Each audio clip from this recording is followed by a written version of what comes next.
I'm here to do the reading before Ben speaks his sermon, and it is from the New Revised Standard Version of the Bible. And Ben notes that by convention, sermons are usually placed on a piece of writing or a piece of scripture. We have two readings, one longer, the other very short. And this one, the first one, is the familiar story of the wise men, which is related in Matthew chapter 2, verses 1 to 12. This is the translation. In the time of King Herod, and after Jesus was born in Bethlehem of Judea, wise ones from the east came to Jerusalem, the capital city, asking, "Where is the child who was born King of the Jews? For we observed his star at its rising and have come to pay him homage." When King Herod heard this, he was frightened, and all Jerusalem with him, and called together all the chief priests and scribes of the people. He inquired of them where the Messiah was to be born. They told him, "In Bethlehem of Judea, for so it has been written by the prophet. And you, Bethlehem, in the land of Judah, are by no means least among the rulers of Judah, for from you shall come a ruler who is to shepherd my people, Israel." Then Herod secretly called for the wise men and learned from them the exact time the star appeared. He then sent them to Bethlehem, saying, "Go and search diligently for the child, and when you have found him, bring me word, so I may also go and pay him homage." When they heard the king, they set out, and there ahead of them went the star that they had already seen at its rising, until it stopped over the place where the child was. When they saw that the star had stopped, they were overwhelmed with joy. On entering the house, they saw the child with Mary, his mother, and they knelt down and paid him homage.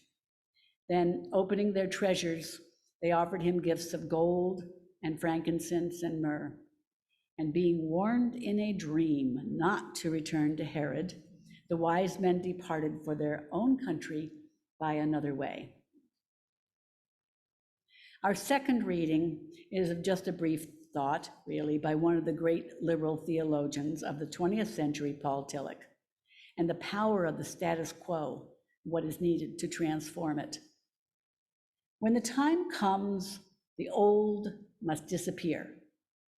From the end of the old, the new arises. The new is not created out of the old, not even out of the best of the old, but from the end of the old. It is not the old which creates the new. Nothing is more surprising than the rise of the new within ourselves. And here endeth the reading of this Sunday.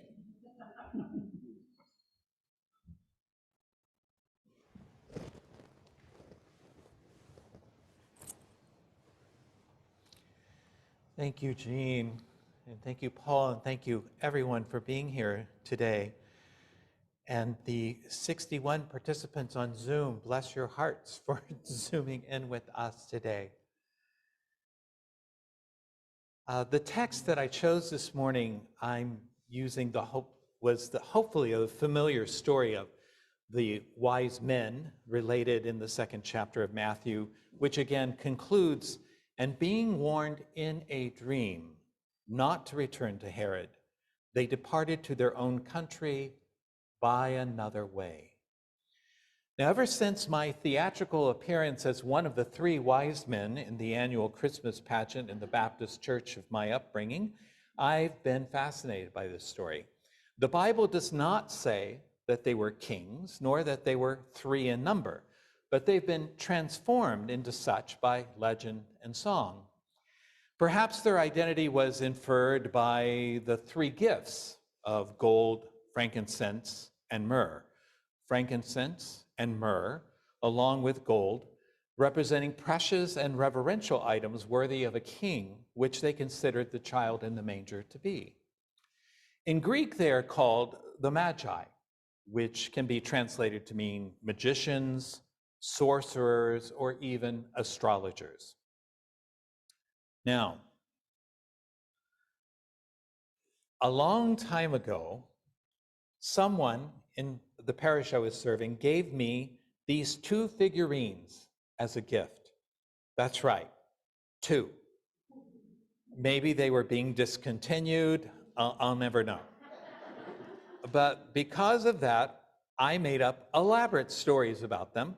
I named them Frank and Murray, for obvious reasons. The third one, the missing one, never given perhaps, I'm on the lookout for. I think he's out looking for his gold.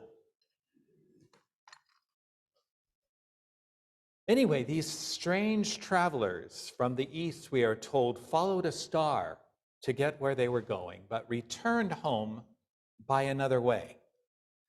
And at this time of year, we think about the possibility of going by another way. Traditionally, during the last week of the year, everyone is recapping the year just past, nearly completed. There's lots of pundits speculating about the coming year, but few of them ask, what did we learn from this past year? And what will we not do in the coming year to avoid repeating history? January, you may know, is named for the god Janus, the two-faced god who looks both forwards and backwards. And Janus is the symbol for what we tend to do at the turning of a year. We look back on the year and the years of our life that have now passed, the time that we cannot get back and that we cannot change. And we look ahead to the unknown, to the future that lies before us, full of promise and possibility. What has been, has been. The past is unalterable and we cannot get it back or take it back. The things that we have done that we should not have done, the things that we should have done that we failed to do. We can lament the past as well as celebrate it, but we can neither recover nor change it. And yet we look forward with hope to the future, the hope that life can and will be different from the past, that we can be different, that we can change, that we can go by another way. The theologian Reinhold Niebuhr said, "We are saved by hope. Our salvation lies in our belief in the openness of the future." And I believe that is true for we Unitarian Universalists. Our text tells us that the wise men, the Magi, were warned in a dream not to return to Herod, not to go back by the way in which they had come, but to go by another way. And it is important, I think, to give heed to our dreams, for they may be a real source of health and wholeness, a source of knowledge and insight quite different, but no less legitimate or influential than our waking reality. We're even told by anthropological historians that the ancients believed in dreams in a way which our modern mind does not. We can assume their dreams were no less ambiguous to them than our dreams at times appear to us. So maybe the dream of the wise men was simply the reflection of an intuition about Herod's evil intent.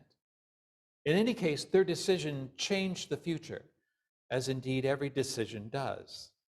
Had they remained unwitting participants in Herod's scheme and returned with information about the child's whereabouts, Herod planned to order Jesus' death. And failing this, Herod, in a rage, instead commanded the slaughter of all the male children in Bethlehem under the age of 2. So that decision of the wise men to go by another way had consequences both momentous and horrendous. Jesus and his parents, according to the story, escaped this tragedy that was visited on so many of their friends and neighbors. And I sometimes wonder what the wise men would have done if they could have foreseen the consequences of their decision. Would they have changed their minds? reasoning that the death of one child was perhaps better than the death of so many.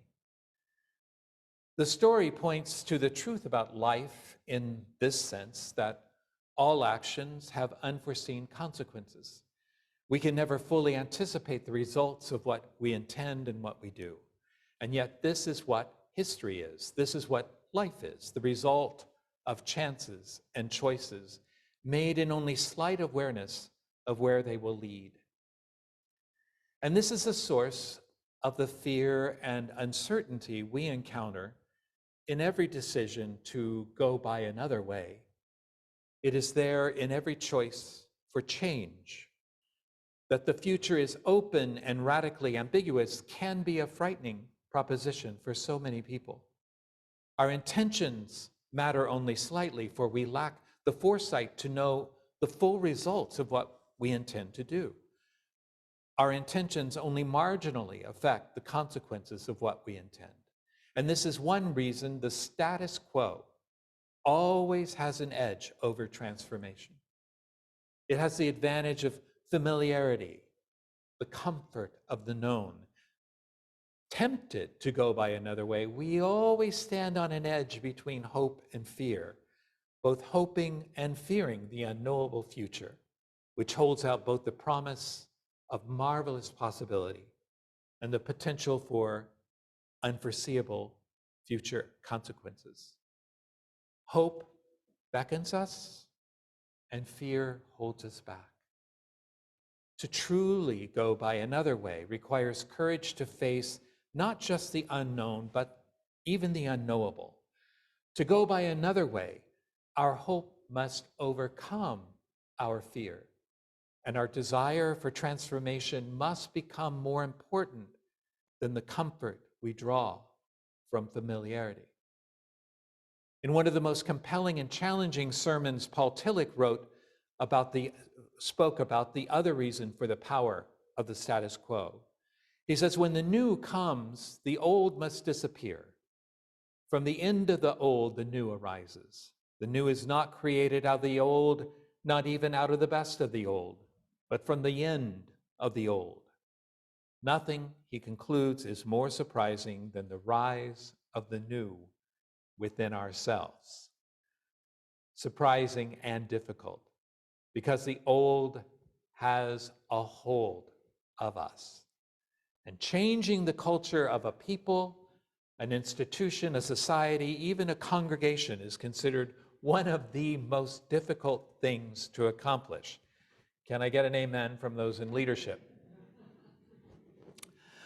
In a lighter vein, we can think of this the way my friend and colleague Earl Holt does. He refers to this as the last year's dishes in the sink problem.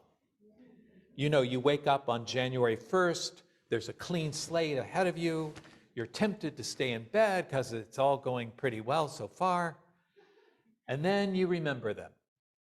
The dishes that didn't get done last night, last year's dishes. We all have some equivalent of last year's dishes. The old has a hold of us. And as long as it does, the new cannot be. Nothing is harder than to put the past behind.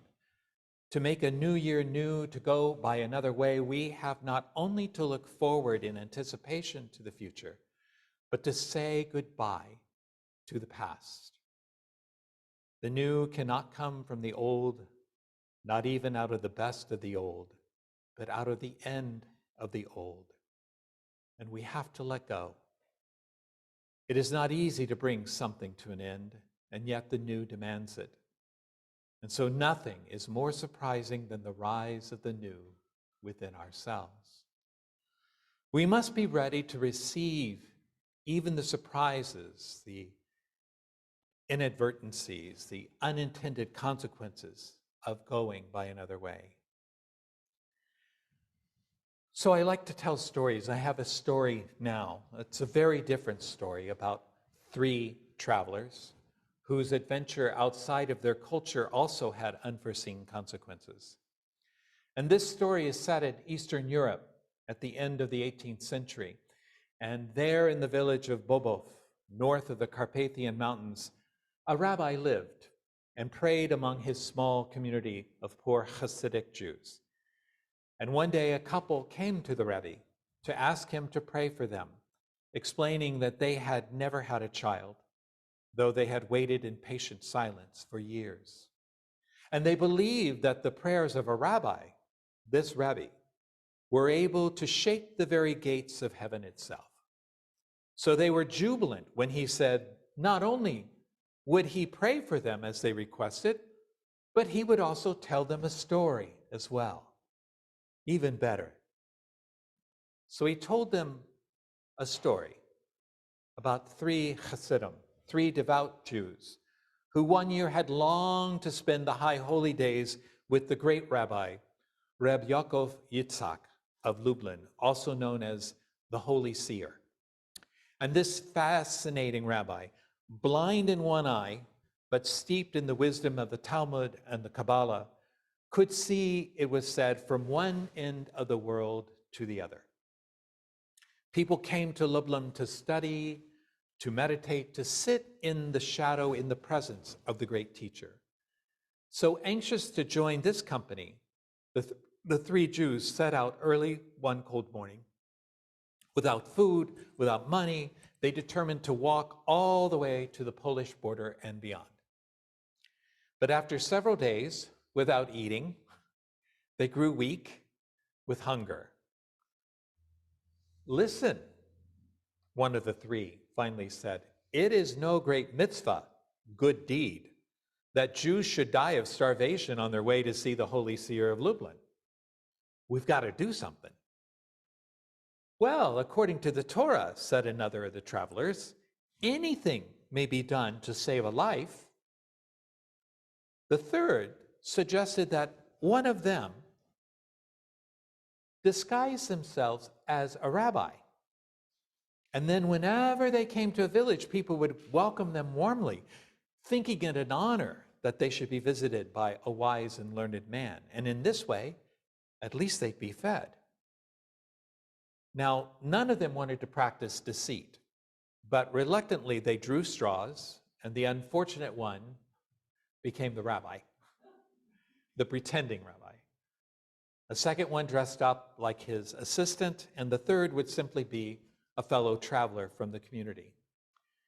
And on they walked until they came to the next village. And there they were, greeted with cries of delight. A Rebbe is coming, a Rebbe is coming. They were taken to the inn, and the innkeeper, after seeing to their needs, spoke with great anguish. O Rebbe, he said, you must pray for our son.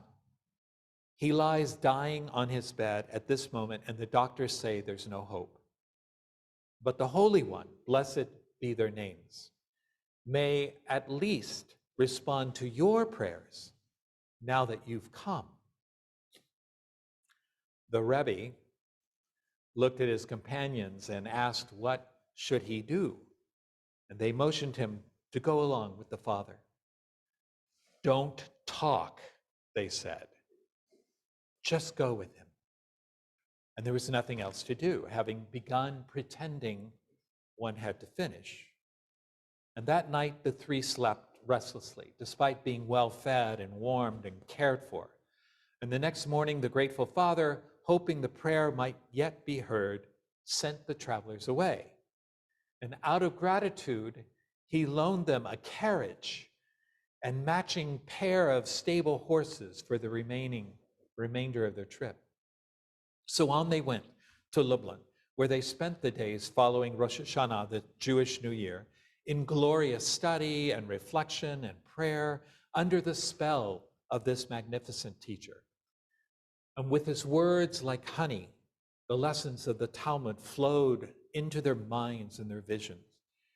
But then came the end of Yom Kippur and the time to return home, back the way they had come, back through the same village once more, back to return the carriage and the sable horses they had borrowed. The Rebbe pretender was especially fearful, as you can imagine. His heart was in his throat as they approached the village and saw the innkeeper running toward them. his arms waving wildly in the air. But to the impostor's joy and relief, the father embraced him, crying, "Oh, Rebbe, sweet, sweet Rebbe, thank you for your prayers.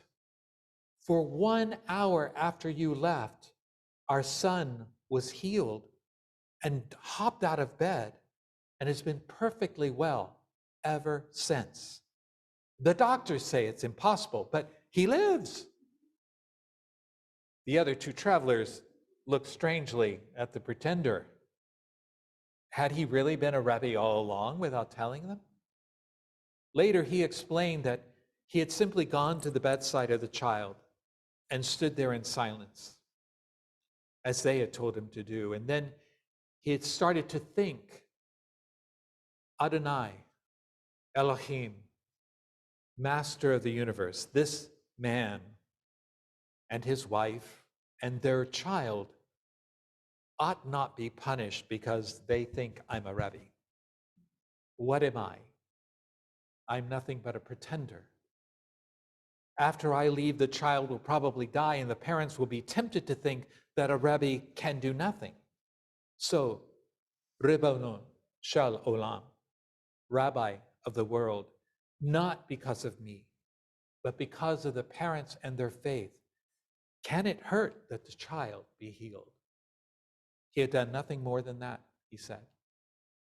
Strange, they all thought to themselves, that such an artless and inadvertent prayer should be heard and answered. And having finished this story, the Rebbe who had been speaking to the childless couple then said he would pray for them as he had promised. And after they left him with tired eyes, he looked to heaven and, taking upon himself the anguish of every childless couple in the world, he prayed, Ribono Shel Olam. This man and this woman ought not be punished because they think I'm a Rebbe. Who am I? I'm nothing but a pretender. We are all pretenders. So not because of anything that I am, but because of the couple and their patient faith, can it hurt that a child be given? And the people of the village of Bobov swear that a year later, the man and the woman brought forth their newborn daughter for a blessing from the Rebbe. And the child, who had been born in answer to a story that was told and an even stranger prayer that was said. This is also a story about unintended consequences, about the surprising possibilities the future may hold. It is also a story about the faith that is the source of the courage to overcome our fears and to go by another way. How well I know the feeling of the rabbi who relates the story, who knows he is in some ways a pretender, who knows we are all pretenders, that we do not have the vision or the wisdom and certainly not the powers others bestow upon us. But we all too may be saved by that hope whose source is faith and whose surprise is grace, that leads to envision the new, that empowers us to go by another way and to revel in the blessings of imperfection, the imperfections that is in any community of faith, certainly any UU congregation. Ultimately, it is this hope and this grace and this faith which gives us whatever it is that is in the new, in this fiction that we have invented that we call a new year. For in reality, of course, there is nothing new, nothing that magically changes between the last minute of 2021 and the first minute of 2022.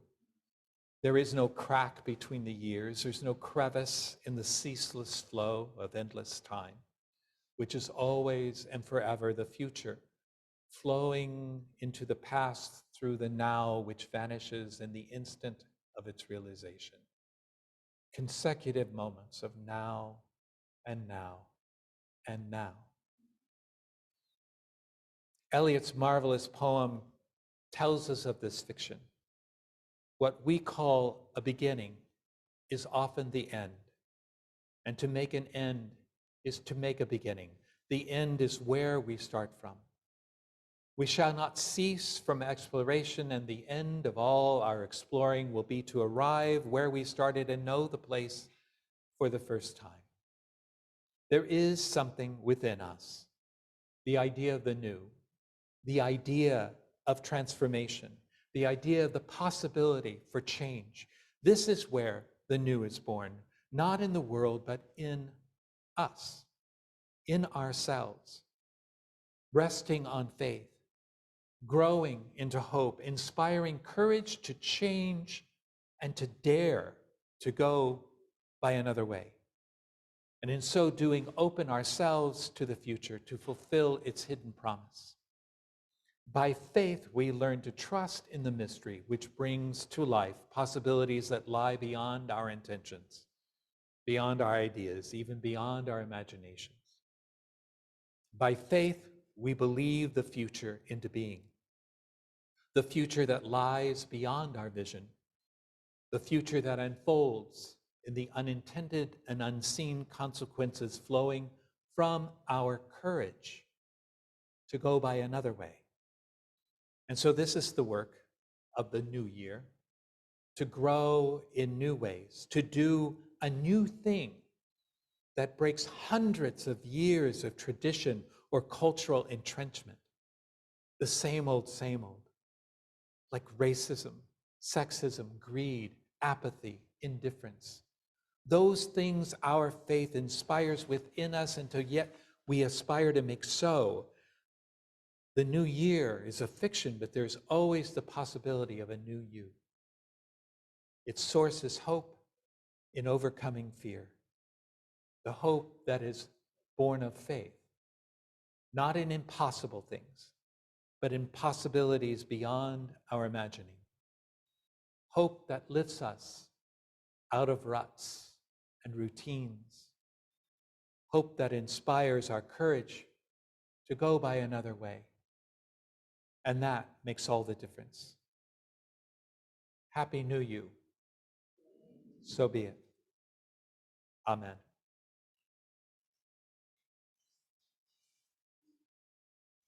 And thank you for your generosity and for being here this morning.